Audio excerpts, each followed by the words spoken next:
Hello, everyone. Welcome to Celsius 233, your go-to place for fiction book summaries. Today, we will unravel the story Within the Machine Stops by E.M. Forster. The Machine Stops is a dystopian science fiction short story by E.M. Forster, published in 1909. Set in a world where humans live isolated in underground rooms, the story presents a society entirely dependent on an all-encompassing technological system, the machine, which provides for all physical and intellectual needs. Forster's work is a critique of over-reliance on technology, foreshadowing themes relevant to modern discussions on technology and human interaction. Plot summary. In a distant future, humankind lives scattered in isolated underground cells, each connected by the all-encompassing power of the machine.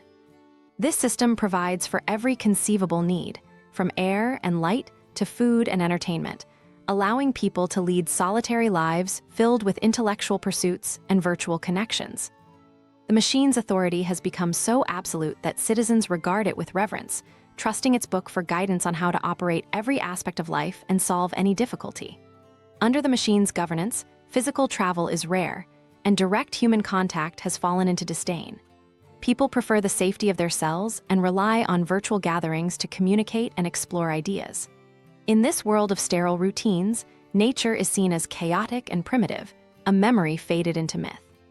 Vashti, a woman who has embraced the machine's order and comforts, prepares to give a lecture on ancient music from her cell. While her life consists of scholarly pursuits, music, and brief discussions with virtual acquaintances, she finds satisfaction in this regulated existence. One day, her son Kuno, who resides in a cell on the opposite side of the earth, contacts her with an unusual request. He wants her to visit him in person. Though she initially resists, citing her distaste for the horrible brown earth, she reluctantly boards an airship and makes the journey. Upon arrival, Kuno reveals a shocking wish. He longs to see the surface of the earth with his own eyes, without the barrier of the machine. This desire disturbs Vashti, who views the outside world as dangerous, barren, and void of ideas. Yet Kuno's yearning cannot be quenched. Despite the strict limitations imposed by the machine, he embarks on a daring journey to the surface through an old ventilation shaft. He recounts his experience to his mother, describing the awe of the open air and the stars above, which stir something deep within him. He realizes that life exists beyond the machine's control, a revelation that fills him with a sense of humanity his world has long lost. But his adventure brings swift punishment. For violating the machine's protocols, Kuno is threatened with homelessness, a severe penalty that condemns one to live on the uninhabitable surface of the earth, a fate that means certain death.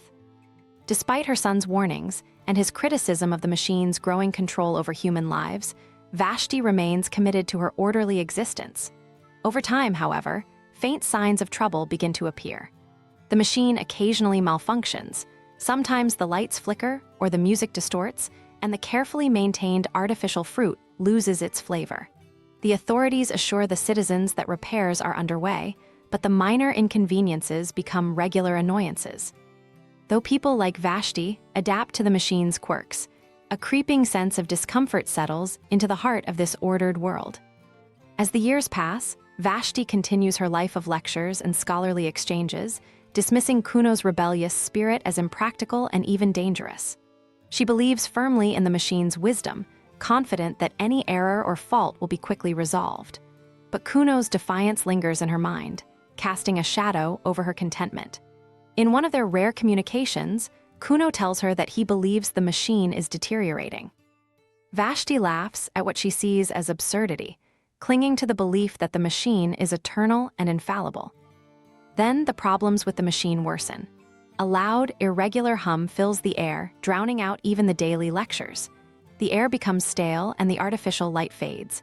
Despite complaints, the machine's self-repair system, the famed mending apparatus, fails to respond, leaving the citizens in growing discomfort. Many dismiss the issues as temporary annoyances, refusing to acknowledge that their world is faltering. But soon, even the simplest comforts vanish. The air is thick, the food tainted, and the water supplies foul. Panic grows, but the people's dependency on the machine leaves them helpless, incapable of surviving without its care. Amidst the unfolding collapse, Kuno's words return to Vashti. The machine is stopping. The terror of his prediction grips her as the collapse accelerates. Across the vast underground network, citizens cling to their copies of the book, pressing buttons that no longer respond. With mounting desperation, they watch the flickering lights go out, leaving them in near darkness, the constant hum of the machine fading to silence. In her cell, Vashti realizes she can no longer summon food, water, or air. The reality that the machine, the only world she has ever known, is no longer functional overwhelms her with fear. Desperate for escape, Vashti opens the door of her cell and is confronted by a sight more horrific than she could have imagined.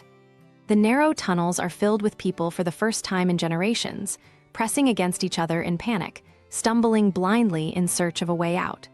Strangers jostle and cry out, each person as bewildered and helpless as the next. Vashti tries to understand how her structured world has dissolved into chaos, but she cannot comprehend existence without the machine's comforting hum and glow. In the final throes of the machine's demise, Vashti encounters Kuno among the throngs of the homeless. He speaks to her one last time, and together they bear witness to the inevitable end. In the darkness, he expresses his sorrow for what humanity has lost, lamenting how the machine had severed people from one another and from the world itself. The oppressive system that had once served humanity had taken their freedom, their creativity, and their physical strength. Now, in the machine's failure, the depth of its control becomes horrifyingly clear. As the machine completely stops, the underground complex collapses, and those who once worshipped the machine find themselves consumed by the very thing they had trusted to sustain them. In their final moments, Kuno and Vashti understand the price of dependency, realizing that human connection and nature had been sacrificed in favor of artificial convenience. Their brief reunion is engulfed by darkness as the machine's final hum fades, leaving humanity's last vestiges to vanish into the silence from which they had once sought escape. That's it for now, but don't stop here. Forster has more stories waiting for you. Check them out in the description or on Celsius 233. Remember, while our summaries capture the essence, they can never replace the full experience of reading the book.